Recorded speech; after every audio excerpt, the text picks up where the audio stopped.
Ayan, buluhan. Sheesh. So what's up mga kaborbot, for today's video ay mapapalit pa rin natin ito mga kaborbot, itong ating pinakamalaking na nagawang saranggola. So yung katulong ko mga kaborbot ngayon si Toto. So di ko alam kung mapapalipad namin ito, dalawa lang. Pero mag-aantay pa rin kami mga kaborbot na makakasama. At yun, assemble muna namin ito mga kaborbot. Si MJ, si JM, si Jeric, si Bebench. Yan, si Bebench. Yun, yung bata yun, hindi ko kalala kung sino yun. Basta yan. Si Toto, yan, si Toto nyo kasama nyo. At si Rohan mga kaborbot. Yan. Hey! Kaborbot, tsaka nga pala si Rafi mga kaborbot. Si Rafi tsaka si Jade. Yun, assemble muna namin ito mga kaborbot. Mga kaborbot. Yan. Ito mga kaborbot, shoulder pa lang. So may kadugtong pa yan na isang pakpak mga kaborbot. Yan. So yun mga kaborbot, ang haba niya, no? Yan, no? Yan. So yun mga kaborbot, ang haba niya, no? Gandun. Ayun, no? Simula dito. So yun mga kaborbot, assemble muna namin to. Yan. Tapos yun, pakita na namin sa'yo. Paliliparin na namin to. Hey!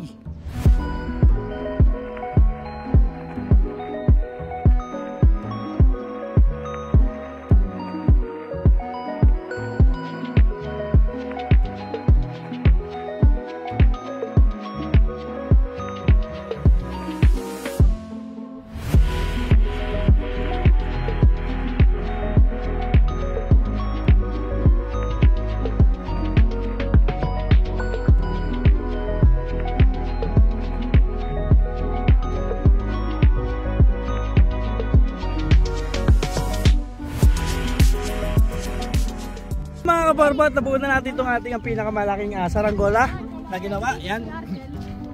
So mga kaborbot, yung Matro Brothers na na saranggola natin. At yung ginagamit nga pala natin mga kaborbot na tali ay Kevlar kite line mga kaborbot. Ito siya mga kaborbot. Ito. So sa mga nagtatanong kung ano ba yung gamit namin tali sa ganitong kalaking saranggola mga kaborbot, is Kevlar po mga kaborbot. Ito siya, oh. Yan. Yan. So ito siya mga kaborbot, 4.5 mm siya mga kaborbot.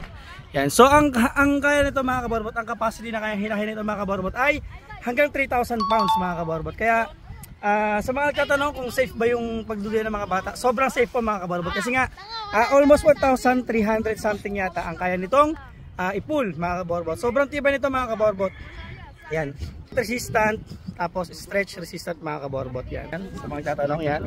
Ganyan po siya kakapal. So almost na rin ito.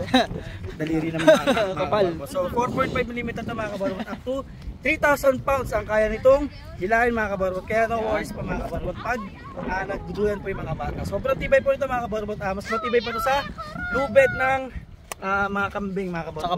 Tsaka baka mga kaborbot. So pag yung lubid ng baka mga kaborbot at ito is nagkiskisan, so yung kahit kanya kakapal mga kaborbot yung lubid ng baka is mapuputol. 100% mga kaborbot yun. So yun mga kaborbot, papaliparin na natin itong ating saranggola na napakalaki. Yan. So yun mga kaborbot, samahan nyo kami mga kaborbot. Sheesh!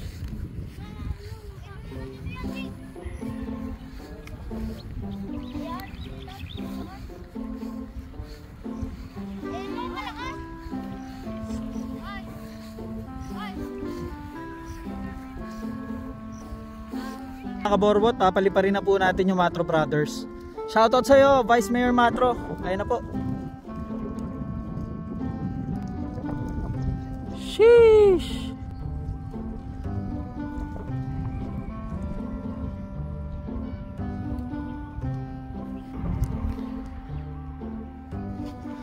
Banayad ang lipad niya, kalmado lang yun.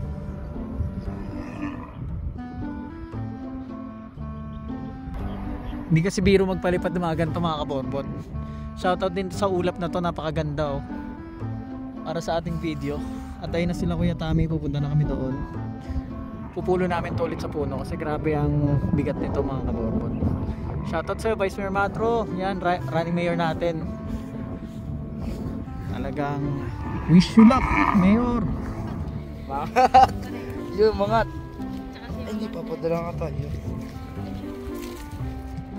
Mahiwa ka.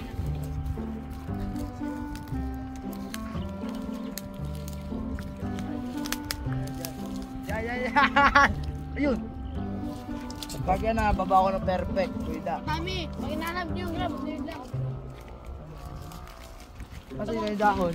Jeric mo Ano wala. wala yung dahon? Ay, nalakpak. Uy, nung muna bago wala pa dyan.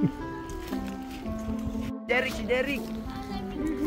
Oh, wow, pag hinigit ka pababa. Ayan na, bumaba na, Derek. So kalampag. Yan. Papa naman yung kalo. Saan yung kalo? Huwag kang bibitaw. Ayan, buluhan. Ayan. Ayan, bababa ulit, Derek. Ayan, bababa ulit. Bababa ulit, Derek. Hawak ka na maigi. Mga kaborbot, wala masyadong hangin mga kaborbot.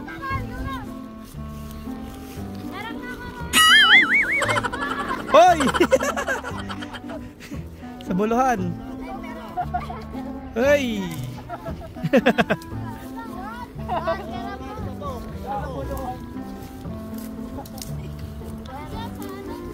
Kabata kayo.